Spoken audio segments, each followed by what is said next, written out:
नमस्कार मेरे साथियों, फिर से एक बार बहुत बहुत स्वागत है हमारे YouTube चैनल अजय एजुकेशन में। दोस्तों, आज हम लेकर के आए हैं रीजनिंग के कुछ ऐसे इंपॉर्टेंट क्वेश्चन जो हमारे रेलवे एनटीपीसी एग्जाम के जो प्रीवियस ईयर वाला क्वेश्चन था उसमें से जितना हो सका है हम लेकर के आए हैं। तो आइए आज हम उस प्रश्नों को डिस्कशन करते हैं और हल करेंगे बहुत ही बेहतरीन तरीके से। तो आइए आज का पहला प्रश्न से शुरुआत करते हैं। आज का पहला सवाल है, यदि 63 को 18 लिखा जाता है तो 69 को क्या लिखा जाएगा। देखिए, 63 का जो है, यह 63 को यह 18 लिख दिया है। क्या लिखा है? 18 लिखा है। तो 69 को क्या लिख सकते हैं? तो देखिए, सबसे पहले ये देखना है कि 63 को 18 कैसे लिखा है।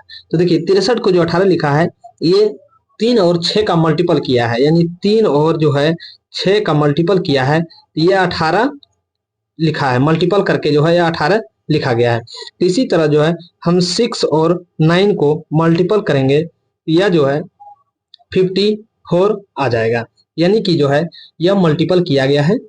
तो इसका करेक्ट जो आंसर होने वाला है ये है ऑप्शन बी में जो है इसका करेक्ट आंसर हो जाएगा, यानी कि 54 जो है इसका करेक्ट आंसर हो जाएगा।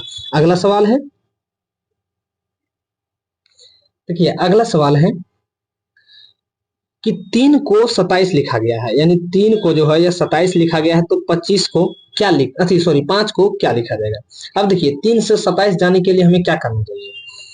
3 से यदि 27 जाते हैं तो 3 से यदि हम 9 गुना करते हैं तो 27 हो जाता है, यानी 3 से हम 9 गुना करते हैं तो 27 आ जाता है। तो 5 को 9 से गुना करके देखते हैं, तो 5 को 9 से हम गुना करते हैं तो यह 45 आ जा रहा है। कितना आ जा रहा है? 45 आ जा रहा है। तो ऑप्शन में जो है 45 नहीं है। तो अब देखिए इसका क्या लॉजिक हो सकता है। इसका यही लॉजिक हो सकता है, 3 का जो है होल क्यू किया है, 3 का होल क्यू करने के बाद जो है यह 27 बन गया है। तो फिर 5 का हम क्यों ने होल क्यू कर देंगे, तो 5 का जब होल क्यू करेंगे तो 125 आ जाएगा, यानी कि ऑप्शन बी में जो है 125 जो दिया हुआ है यही इसका करेक्ट आंसर हो जाएगा। आइए अगला सवाल, सवाल नंबर 3 है, नीचे दी गई श्रृंखला में विकल्प में से लुप्त अक्षरों को क्रम का पता लगाइए, यानी सही अक्षर का पता लगाइए। अब देखिए क्या दिया है, B A dot B A B A B sorry A double B A dot dash B है, यानी कि इसमें जो है रिक्त स्थानों पे जो है इसमें जो है रिक्त स्थानों पे जो है इसको हमको भरना है। क्या करना है? भरना है। तो सबसे पहले इसको कैसे बनाएंगे, सबसे पहले इसको देखेंगे ये कितने नंबरिंग है। तो देखिए 1 2 3 4 5 6 7 8 9 10 11 12 है, यानी कि 12 है। तो 12 को क्यों नहीं हम 12 को हम 3 into 4 कर सकते हैं, 3 into 4 कर सकते हैं, या तो फिर 6 into 2 कर सकते हैं। यानी 12 को हम दो तरीके से लिख सकते हैं, 3 गुना 4 में भी कर सकते हैं, 6 गुना 2 में भी कर सकते हैं।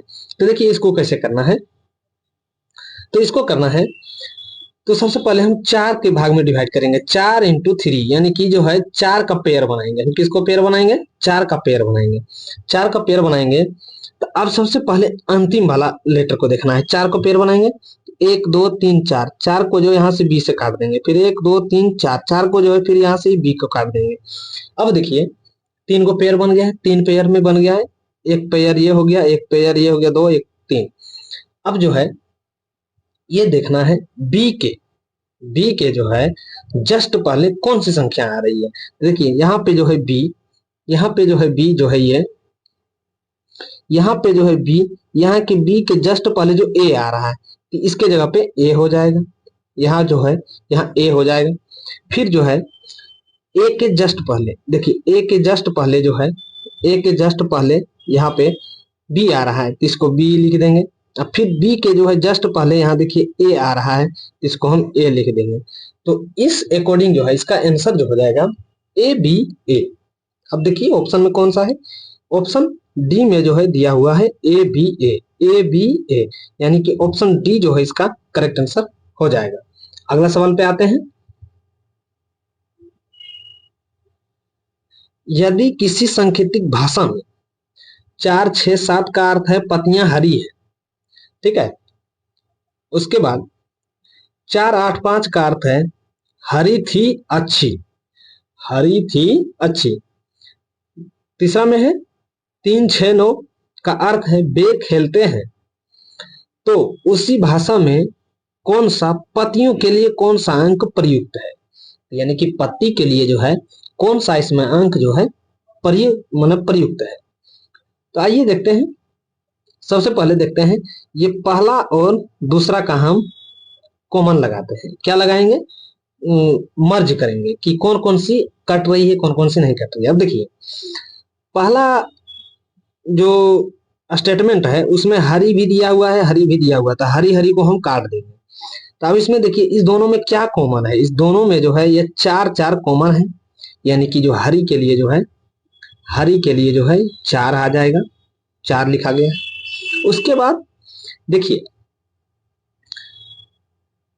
उसके बाद है कि है, तीसरा में भी मर्ज करते हैं तो है भी है, इसमें भी है। अब देखिए ये तो 4 हरी के लिए हो गया है। अब ह के लिए जो है दोनों में कौन सी संख्या कॉमन है, तो अब देखिए ह के लिए जो है इसमें 6 और 7 है, इसमें 6 3 9 है, तो इसमें जो है ह के लिए जो है ये 6 है। कौन सी है, ये 6 है, यानी कि ह के लिए जो है ये ह के लिए जो है ये 6 है। अब देखिए बे के लिए कौन सा शब्द, अब देखिए 6 तो कट गया है। अब देखिए आपका आंसर मिल गया है, कैसे मिल गया है, देखिए पतियां, पतियां ही हमको खोज रहा था कि पतियां का क्या होगा, यानी पतियां का जो है क्या होगा। तो देखिए 4 6 तो सबका मिल ही गया है, तो लास्ट जो स्टेटमेंट में जो बचा है 7, 7 जो ये है पतियों के लिए, पतियों के लिए कौन सी है 7 है। तो यानी कि सी में जो ऑप्शन में जो सी दिया हुआ है या पति पतियां, पतियां के लिए सी जो है यानी 7 अंक जो है निर्धारित किया गया है। अगला सवाल है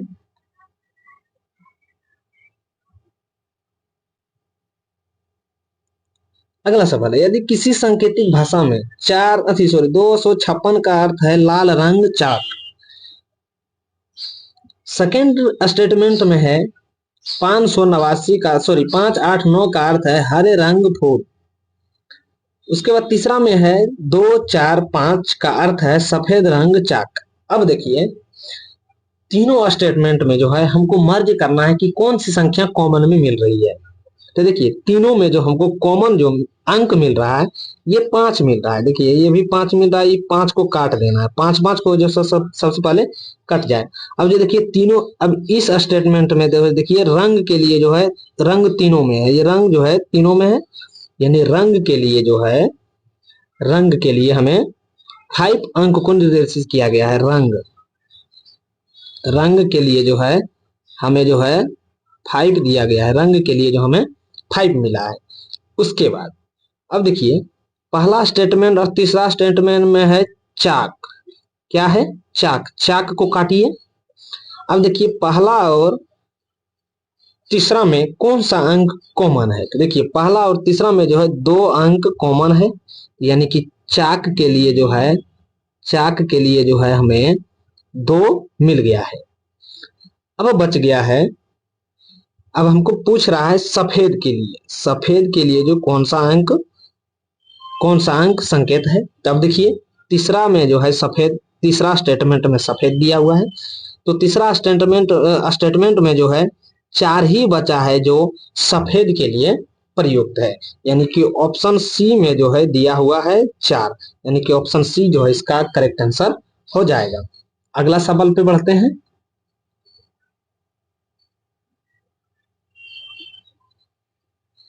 यदि सफेद को लाल कहा जाता है और लाल को पीला कहा जाता है और पीले को हरा कहा जाता है और हरा को नीला कहा जाता है, तो हल्दी का रंग कैसा होगा। अब देखिए हल्दी का रंग होता है पीला, हल्दी का कैसा रंग होता है पीला, हल्दी का जो रंग होता है यह पीला होता है।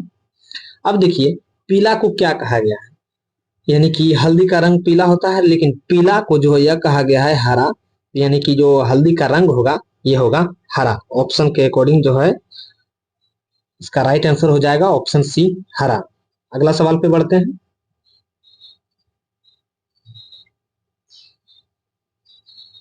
अगला सवाल है भोजन, भोजन का संबंध भूख से है, तो जल का संबंध किससे है। देखिए भोजन से जो है हमें भूख को मिटाती है, यानी भूख लगने पे हम लोग भोजन करते हैं, खाना खाते हैं, तो भोजन जो है हमें भूख को मिटाती है। उसी तरह जो है जल जो हमें किसको बुझाती है, जल जो है हमें प्यास को बुझाती है। किसको बुझाती है? प्यास को बुझाती है, यानी कि ऑप्शन डी में जो है इसका करेक्ट आंसर हो जाएगा। अगला सवाल है क्वेश्चन नंबर 8 में, B C D F G H और एल एम एन, यानी कि इसका संबंध बताना है। अब देखिए बी सी डी से जो है एफ जी एच तक जाना है, फिर एल एम एन से क्या होगा। अब देखिए बी सी डी जो है सीरियल नंबर पे है। देखिए बी सी डी जो है लगातार क्रम में है, लेकिन बीच में जो है ई छोड़ के, बीच में जो है ई छोड़ के एफ जी एच लिख दिया गया है। बीच में जो है ई को छोड़ करके एफ जी एच लिख दिया गया है। उसी प्रकार L M N O, sorry L M N O आता है, ओ को छोड़ के जो भी होगा 3 अंक सीरियल क्रम में लिख देंगे। ओ के बाद छोड़ देंगे तो ओ के बाद क्या होता है? पी, तो हो जाएगा पी क्यू आर, यानी कि ऑप्शन डी में जो है इसका करेक्ट आंसर दिया हुआ है, यानी कि ऑप्शन डी जो है इसका करेक्ट आंसर हो जाएगा। अगला सवाल है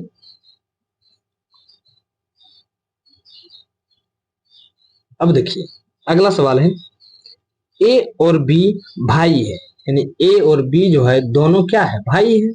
सी और डी दोनों बहनें हैं। ए का पुत्र डी का भाई है, ए का पुत्र जो है डी का क्या है? भाई है। तो बी और सी से क्या संबंध है? सबसे पहले देखिए हम जो भी लड़का होगा उसको प्लस का निर्देश करेंगे, जो भी लड़की होगा उसको माइनस में निर्देश करेंगे। अब देखिए सबसे पहले देखते हैं ए और ले लेते हैं बी। ये दोनों लड़का है तो इसको हम प्लस कर देंगे। क्या करेंगे? प्लस कर देंगे। ये दोनों लड़का है, इसको हम प्लस कर दिए। उसके बाद सी और डी बहन है। देखिए अब सी और डी बहन है तो इसको जो है हम क्या करेंगे? माइनस कर देंगे। क्या करेंगे? माइनस कर देंगे। अब देखिए ए का पुत्र, मान लेते हैं ए का पुत्र, ए का पुत्र जो है, ए का पुत्र डी का भाई है। जब ई पुत्र है तो यानी प्लस ई भी होगा। अब देखिए ए का पुत्र डी का भाई है, यानी जो है डी का इसका जो है भाई है। क्या है? इसका भाई है। तो बी का सी से क्या संबंध है? देखिए ए का पुत्र, ए का पुत्र जो है डी का भाई है, यानी कि ए का ये पुत्र हो गया है, और जो है डी जो है ए का पुत्री हो गया है। डी जो है ए का पुत्री हो गया है, और जो है डी का जो है बहन जो है ये सी है। तो पूछ रहा है सवाल में बी का सी से क्या संबंध है? तो देखिए बी का जो है जो सी से संबंध है ये चाचा से है। किससे है? चाचा से है। किससे संबंध है? चाचा से संबंध है, यानी कि ऑप्शन डी में जो है इसका करेक्ट आंसर दिया हुआ है। अगला सवाल पे बढ़ते हैं। अगला सवाल है, कौन सा विकल्प परिवार, पुत्र और पुत्रियों के लिए बीच का सही संबंध को दर्शाता है? यानी कि परिवार, पुत्र और पुत्रियां जो है बीच का जो सही संबंध दर्शाता है। देखिए एक परिवार में भाई हो या बहन हो या दादा हो या दादी हो, ये जो है यह एक परिवार का हिस्सा होता है। क्या होता है? यह एक परिवार का हिस्सा होता है। अब जैसे आपके घर में दादा होंगे, दादा के बेटा जो है आपको पिताजी होंगे, और आप पिताजी का बेटा जो है आप होंगे, यानी कि जो आपका जो परिवार जो है, मेन परिवार जो है ये दादाजी होंगे। तो उसी तरह जो है परिवार, परिवार के सब, देखिए मान लेते हैं ये पूरा परिवार है, परिवार के अंदर में ही जो है एक पुत्रियां भी है और एक पुत्र भी है। तो इस स्टेटमेंट के तहत जो है ये डायग्राम जो है मैच कर जाता है, यानी कि ऑप्शन सी में जो है ये जो डायग्राम दिया हुआ है इसका यही करेक्ट आंसर हो जाएगा। अगला सवाल पे बढ़ते हैं।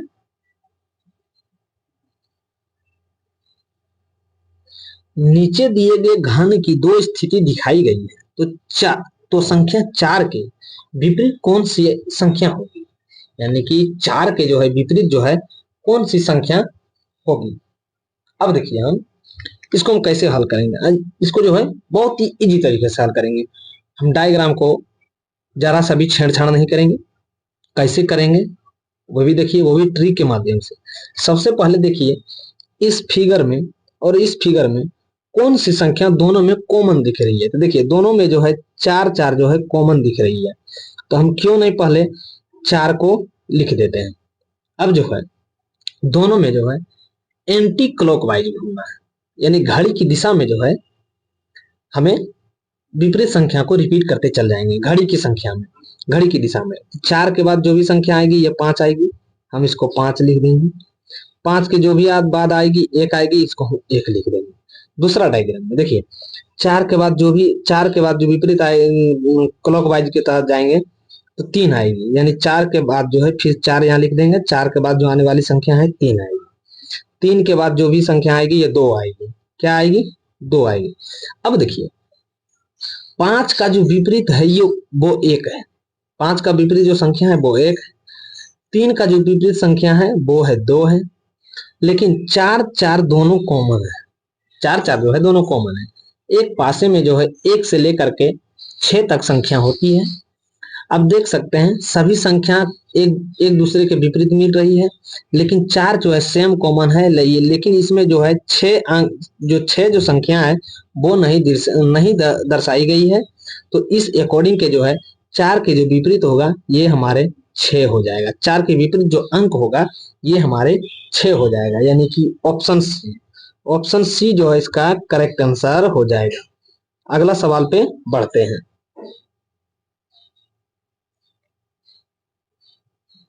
अगला सवाल है कथन निष्कर्षण वाला। देखिए कोई बाज तोता नहीं है। अब देखिए सबसे पहले डायग्राम बनाते हैं। ये मान लेते हैं ये बाज है। ये क्या है? ये बाज है। कोई बाज जो है तोता नहीं है, ये है तोता। हम तोता का फिगर बना दिया, यानी कि कोई बाज जो है यह तोता नहीं है। अब कह रहा है सभी मुर्गे बाज है। अब देखिए सभी मुर्गे जो है बाज के अंदर जो है क्या आ रहे हैं? मुर्गे आ रहे हैं। बाज के अंदर जो है मुर्गे आ रहे हैं, यानी कि तोता में भी नहीं स्पर्श हो रहा है। यानी सभी बाज जो है सॉरी कोई बाज जो है तोता नहीं है, लेकिन सभी मुर्गे जो है बाज है, यानी बाज के अंदर जो है सभी मुर्गे हैं। तो निष्कर्षण में यह है कि कोई मुर्गा तोता नहीं है। देखिए कोई भी जो है मुर्गा जो है तोता नहीं है, बिल्कुल नहीं है। समझ गए? पहला का स्टेटमेंट जो है सही है, यानी कि बिल्कुल जो है कोई भी जो है मुर्गे जो है तोता नहीं है, क्योंकि तोता जो है सभी बाज के अंदर है। जब बाज ही तोता नहीं हो सकता है तो मुर्गा कैसे हो जाएगा? यह स्टेटमेंट सही है।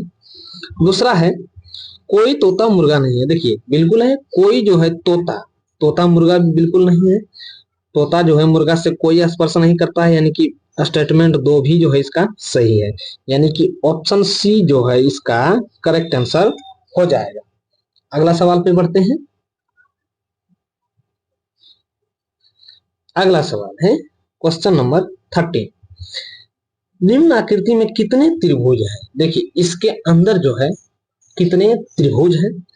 आइए हम त्रिभुज को आपको गणना के लिए सिखाते हैं। जब भी इस तरह का डायग्राम हो तो सबसे पहले चुन लेना है कि कितने त्रिभुज का मतलब कितने अंक अथी में स्पर्श रेखा में खींची हुई है।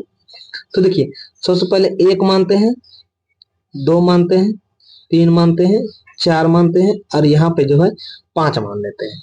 यानी 5 त्रिभुज जो है हमें सिंपल में जो है दिख रहा है, जो है आंखों के सामने जो सिंपल दिख रहा है ये 5 त्रिभुज दिख रहा है। कितने त्रिभुज दिख रहा है? 5 त्रिभुज दिख रहा है।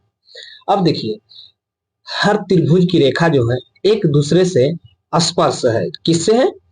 एक दूसरे से स्पर्श है, लेकिन वह एक से नहीं है। एक एक त्रिभुज से जो दूसरे त्रिभुज से 2 रेखा को स्पर्श करके रखी है, तो इसको जो है हम 2 से गुना कर देंगे, यानी 5 से 2 गुना हो जाएगा तो 10 हो जाएगा, 10 आ जाएगा। यानी इसमें जो है कुल त्रिभुज की जो संख्या होगी ये 10 हो जाएगी, यानी कि ऑप्शन ए जो है इसका करेक्ट आंसर हो जाएगा, यानी कि 10। अगला सवाल पे बढ़ते हैं क्वेश्चन नंबर 14। अब देखिए क्वेश्चन नंबर 14 है 27 से 21 आया है, 21 से फिर 15 आया, 15 के बाद जो है भाट की संख्या पे क्या होगी। अब देखिए 21 से हमें 27 जाने के लिए क्या करेंगे। देखिए 27 से हमें 6 घटा देते हैं तो 21 बन जा रहा है ना, 21 बन जा रहा है। अब देखिए 21 से फिर हम 6 घटा देते हैं तो ये जो है 15 बन जा रहा है। कितना बन जा रहा है? 15 बन जा रहा है। अब देखिए फिर हम 15 को अगर 6 घटा देते हैं तो इसमें जो है 9 बन जा रहा है, यानी 9 बन जा रहा है। तो इस अकॉर्डिंग के जो है ऑप्शन सी जो है करेक्ट आंसर हो जाएगा, 9, ऑप्शन सी। अगला सवाल पे बढ़ते हैं।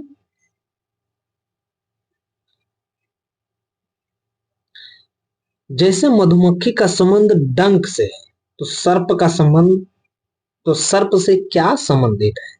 अब देखिए मधुमक्खी जो है, मधुमक्खी के जो संबंध जो है डंक से है तो सांप का संबंध जो है किससे है।